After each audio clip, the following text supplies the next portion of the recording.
se suma un nuevo sonido a las orquestas del día, a las orquestas del día, se suma un nuevo sonido.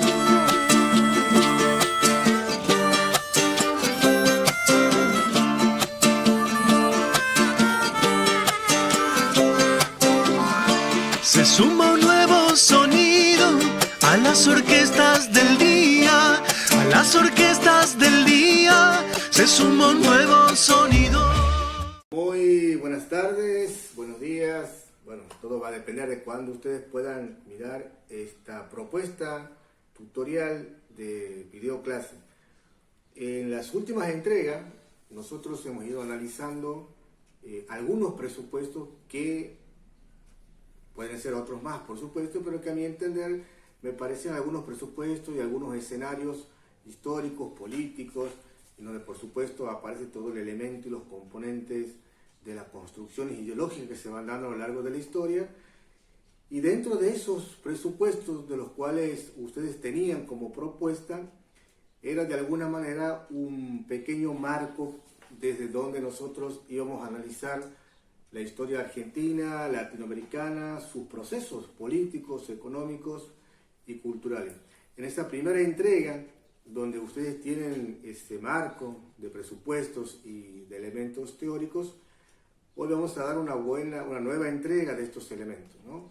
Elementos y marcos un poco más puntuales que a nosotros nos permitan de alguna manera poder adentrarnos a la introducción de la historia argentina, latinoamericana, pero por supuesto teniendo en cuenta los escenarios y teniendo en cuenta del cómo, el por qué se han ido desarrollando ciertos procesos políticos y económicos. Nosotros habíamos dicho también que dentro de esos presupuestos íbamos a tener como elemento para el análisis un punto de partida que tenía que ver justo con la colonización, ¿no? La llegada de los españoles, esa profunda invasión que produjo, como habíamos dicho anteriormente, un fuerte genocidio, un fuerte etnocidio y un fuerte memoricidio. Cuando decimos esto del memoricidio, estamos dando cuenta que la intención fuerte y central dentro de este esquema de dominación, por supuesto, siempre era suplantar el elemento cultural, es decir, imponer una propuesta cultural donde en esa cultura están las matrices ideológicas occidentales, correrlas, reemplazarlas y ubicarlas por encima de las experiencias culturales, las creencias de estos territorios.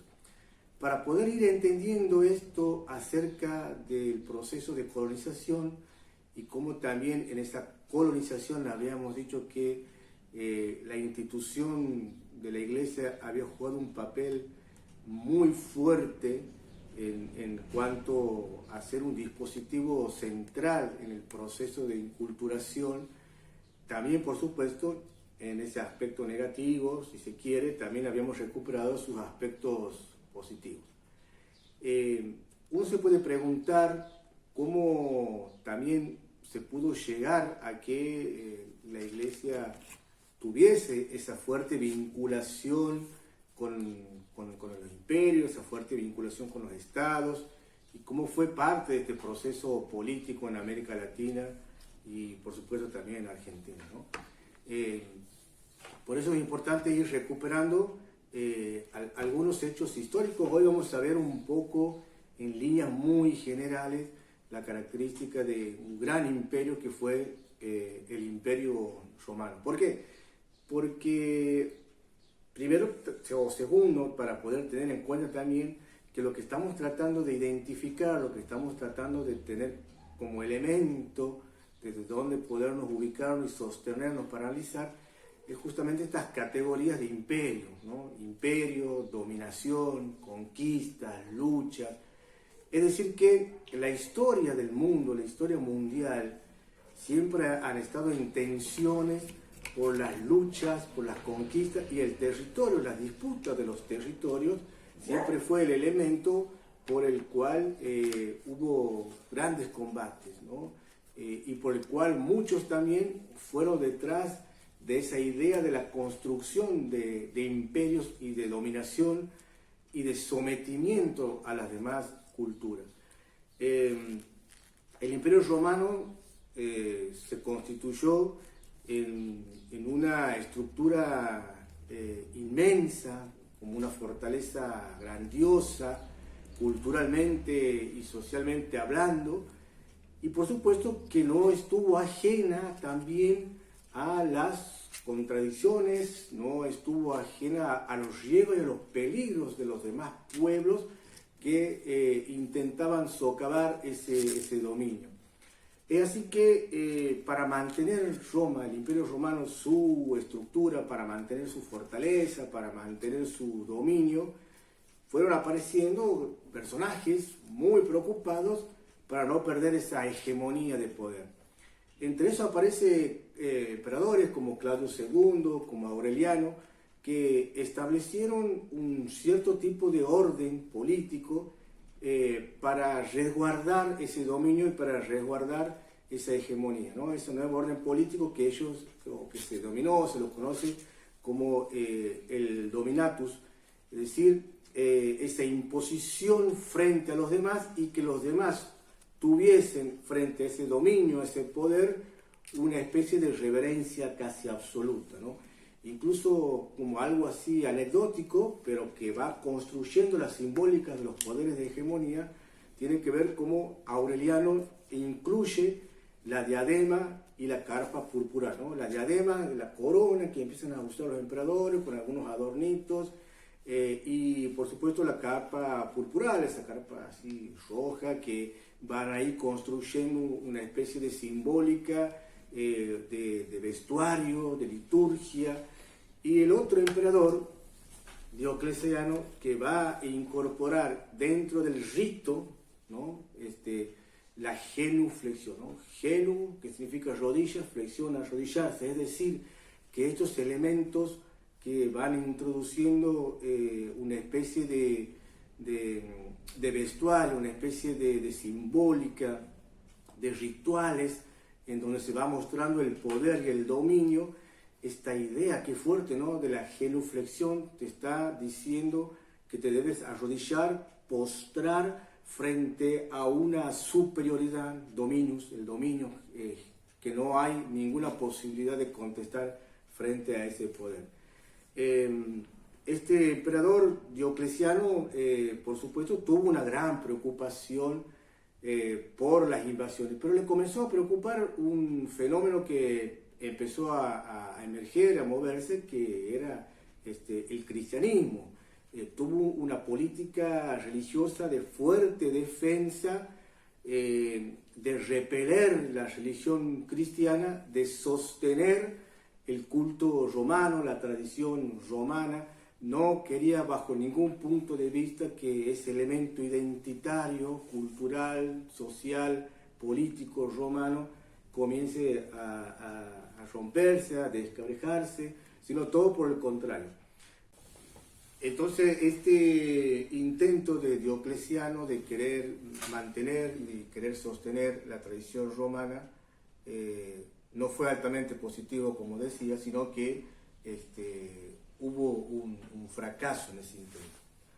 Va a aparecer otro emperador importante como Teodosio, que va a recuperar de Diocleciano la idea de la religión política, se va a encargar políticamente de las religiones, especialmente de la cristiana, pero lo va a hacer con una metodología a la inversa, ¿no? La estrategia de Teodosio fue, en términos políticos, culturales, muy significativo, ¿no? ¿En qué sentido fue muy significativo la decisión política religiosa de Teodosio?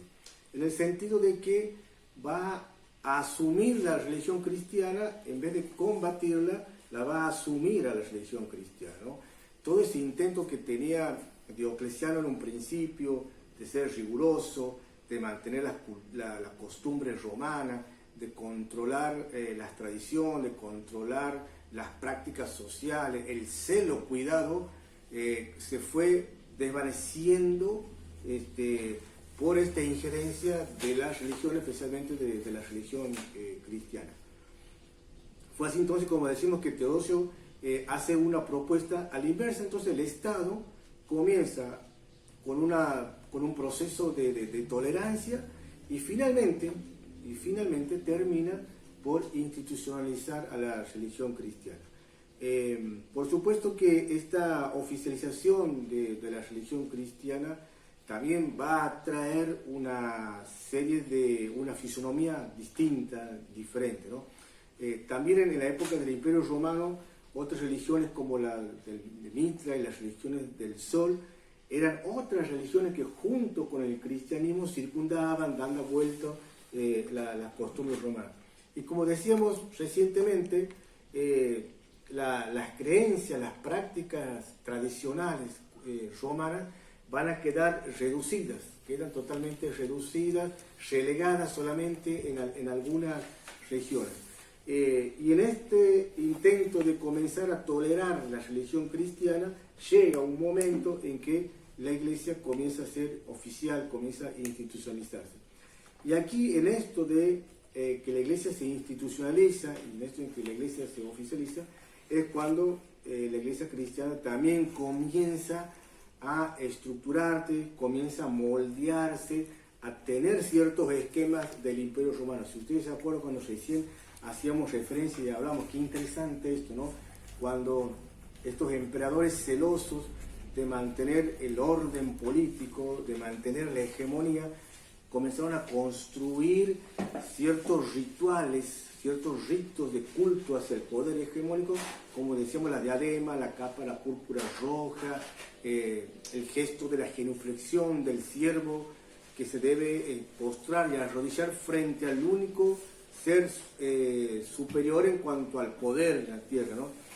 Y decimos esto porque la Iglesia comienza a moldarse a las estructuras del Imperio Romano.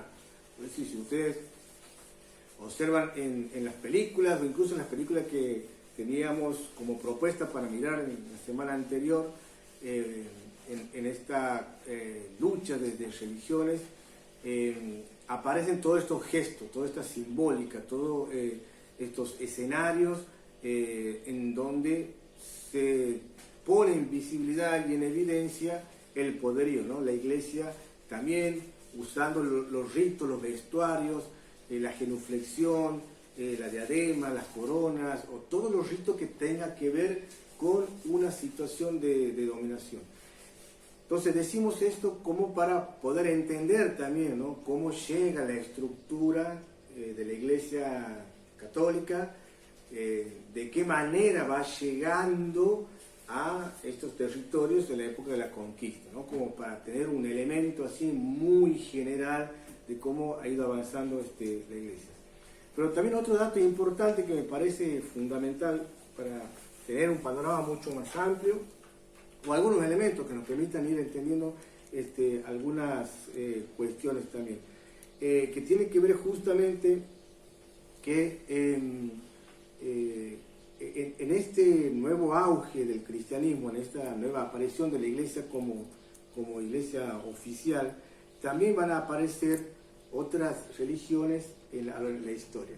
Y nos estamos haciendo referencia al mundo, a la cultura musulmana, ¿no?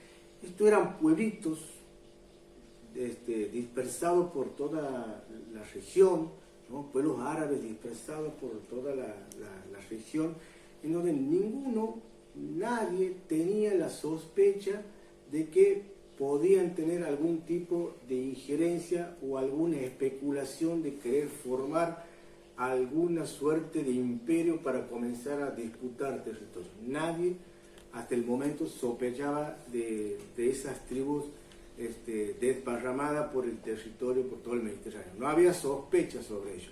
Sin embargo, va a aparecer un personaje interesante, que se lo conoce como el profeta Mahoma, quien es el que comienza a pensar de alguna manera la posibilidad de poder unificar a todas las tribus árabes, unificar en un esquema en donde pueda haber una identidad fuerte con una simbólica que los anime a construir algo mucho más allá de lo que comúnmente estos pueblos tenían, ¿no? Nómades, por supuesto, pero Mahoma tenía esa intención. Fue así que Mahoma, como era en algún tiempo comerciante, y en esto que andaba de viajes, fue mirando, observando prácticas religiosas y descubrió la estructura de la iglesia cristiana, ¿no? Miró la estructura de la iglesia cristiana, estructura que la iglesia cristiana, por supuesto, replicó en gran parte de la estructura del Imperio Romano, ¿no? Digo esto para que vayamos manejando algunos elementos que nos van haciendo pensar cómo los escenarios se construyen también en esta puja, en esta lucha de poder, y cómo se van construyendo en esta lucha de poder la creación de subjetividades, la creación de simbólica, la creación de vestuarios, etcétera, etcétera, etcétera. Mahoma, cuando vuelve, tiene una brillante idea, dice, la única manera de poder unificar todos los pueblos árabes es detrás de algo, de un elemento unificador, y ese elemento unificador tiene que ser un Dios. Y ahí aparece Alá, ¿no? Es el que, a partir de una brillante catequesis que hace Mahoma, por supuesto que no fue nada sencillo, se tuvo que revisar muchas cosas, perfeccionarlas también, pero en líneas generales termina construyendo también una religión similar a la estructura de la religión cristiana, como decíamos también, judeo-cristiana también, por supuesto, que había en su entonces, pero que esa copia o esa réplica también estaba de alguna manera observada, imitada de la estructura del Imperio Romano. Es decir, lo que se imita son estructuras de imperios, lo que se imita son estructuras de dominación, lo que se imita son lógicas de conquistas, ¿no? Y de cómo instalar la superioridad de uno frente a otro. Y Mahoma va a introducir un elemento muy importante que creo que fue lo más creativo, que es justamente hablar acerca de la Guerra Santa. Una vez que se produjo ese trabajo de catequizar, de unificar, introdujo esta categoría de la Guerra Santa, detrás de esta construcción ideológica de la militancia religiosa. Miren qué interesante esta categoría de la militancia religiosa, ¿no?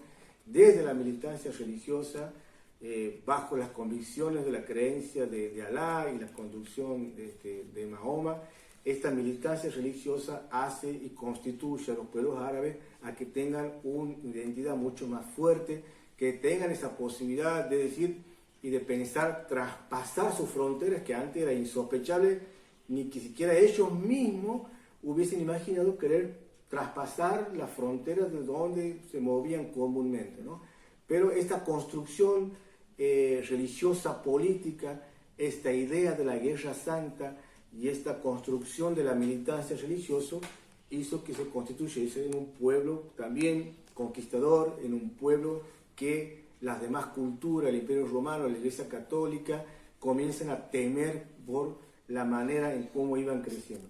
De hecho, el cristianismo, en algún momento la Iglesia dice, si los musulmanes, si a partir de la catequesis que están implementando y la introducción de esta categoría de la Guerra Santa, dicen los cristianos, si ellos nos robaron la estructura, nosotros también le vamos a robar o le vamos a sustraer esa idea de la militancia religiosa, ¿no? No puede ser que solamente tengamos que hablar de paz, sino que vamos a construir una militancia religiosa. Y ahí aparecen los famosos cruzados de la película que recomendábamos mirar la semana pasada, El Reino de los Cielos, donde aparece esa gran batalla, la guerra, ¿no?, entre los musulmanes y los cristianos, detrás de esa ideología de la militancia religiosa. Fue así como aparece también constituyéndose la Iglesia Católica, también con estructuras militares, con estructuras guerreras, y decimos todo esto para poder entender que esa lógica de dominación, de conquista, de simbólica, de construcción de escenarios y de construcción de vestuario, se fue dando en esa lógica de imperio, ¿no? Y con esa dinámica, en la conquista de estos territorios, cuando se produce la invasión española y con ella viene la Iglesia, viene con todo ese bagaje y con toda esa construcción simbólica, histórica, y en esta fuerte relación y vinculación entre la política y los religiosos. Eso es un dato como para tener en cuenta, para poder ¿sí? manejarlo a la hora de analizar los procesos políticos, económicos, culturales en América Latina. También otro elemento que me parece importante, pagándose un salto cualitativo en la historia, importante que a nosotros nos va a permitir tener la posibilidad de manejar algunas categorías, tiene que ver con esto de la revolución industrial inglesa. ¿Por qué planteamos esto de la revolución industrial inglesa, siglo VII, Gran Bretaña se va a convertir en un momento de la historia de Europa en un gran potencial comercial, ¿no?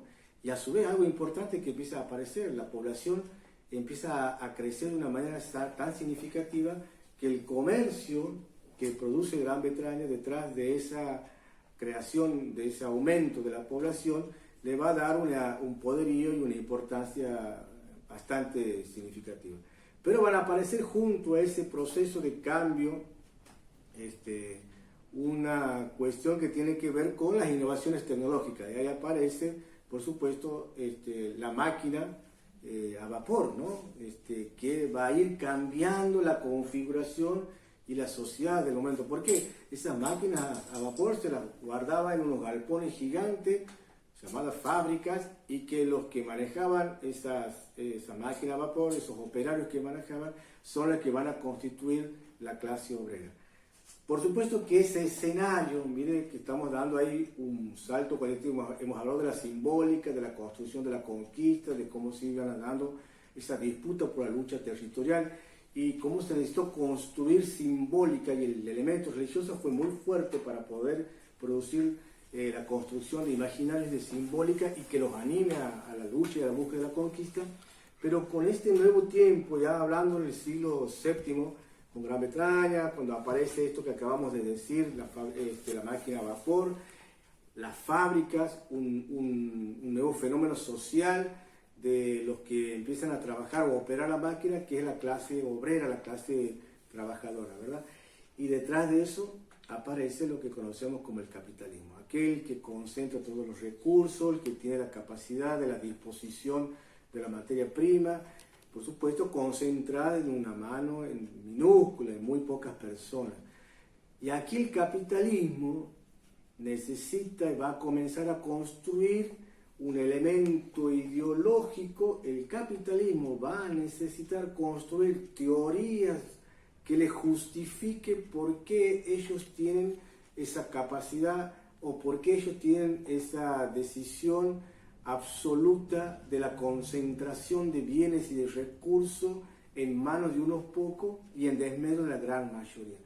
El capitalismo como sistema económico, social, va a necesitar la justificación ideológica para legitimar por qué muchos sufren el sistema o ese esquema de construcción y por qué recae en manos de unos pocos.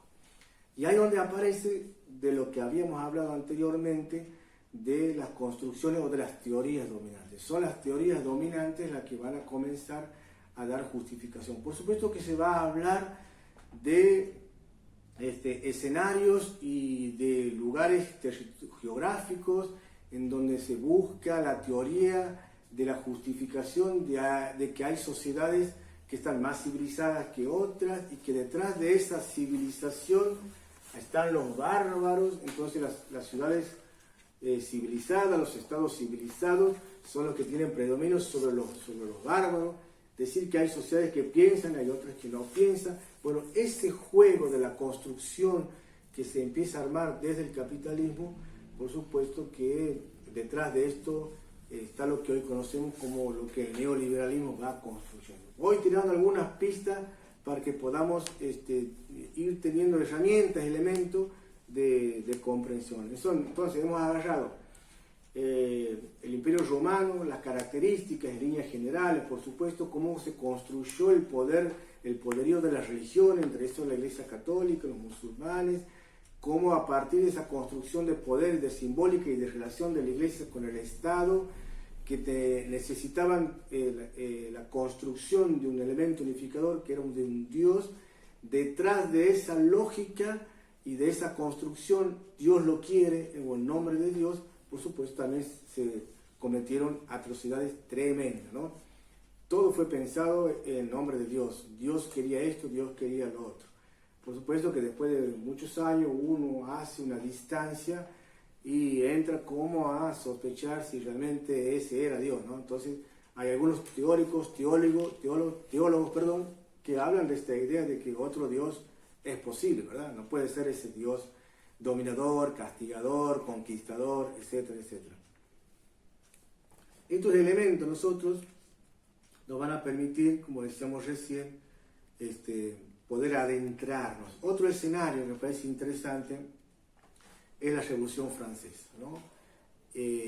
También así, en líneas generales, siglo VIII, la sociedad francesa ya estaba dividida en grandes estamentos, ¿no? El clero, la nobleza y el tercer estado. El tercer estado, por supuesto, estaban los campesinos, los artesanos, etcétera, etcétera. En un momento, comienza a pensarse de que había que poner más impuesto a la gente, ¿no? No sé si esto les suena conocido, ¿no? La carga impositiva tenía que ser con mucho más fuerza, tenía que ser mayor, había que recargar a la población con impuestos. Y fíjense que el poder absoluto que había en Francia también se construye de esto lo que veníamos hablando, ¿no? El monarca absoluto que tenía esa idea de divinidad, ¿no? El monarca representaba a la divinidad en la tierra, el poder absoluto era divino. ¿Por qué? Porque la lógica era que el poder venía al rey y del rey al pueblo, pero ese poder que venía del rey y del rey al pueblo no caía el poder en el pueblo, sino que quedaba supeditada a la mano del monarca. El monarca absoluto era el poseedor del poder divino, el poder absoluto. Nadie podía discutirle al monarca, nadie podía pensar, tener la osadía de contradecirlo. Era como contradecirlo a Dios. Digo esto para que entendamos de dónde viene y cómo ha sido construyendo a lo largo de la historia que ciertos poderes políticos juegan como una especie de deidad absoluta en donde nadie tiene la capacidad ni la posibilidad de refutar, de contestar como propuestas alternativas, ¿no? Con el tiempo, por supuesto, esta lógica del poder que venía de Dios al rey y del rey al pueblo va a cambiar detrás de una construcción política, teórica, política, que tiene que ver con la soberanía popular, con la soberanía del pueblo. Es decir, el poder ya no venía de Dios al rey y del rey al pueblo, sino que el poder venía de Dios al pueblo y era el pueblo que le otorgaba la administración del poder al gobernante, ¿no? La soberanía popular, la soberanía del pueblo, estaba el poder en sus manos.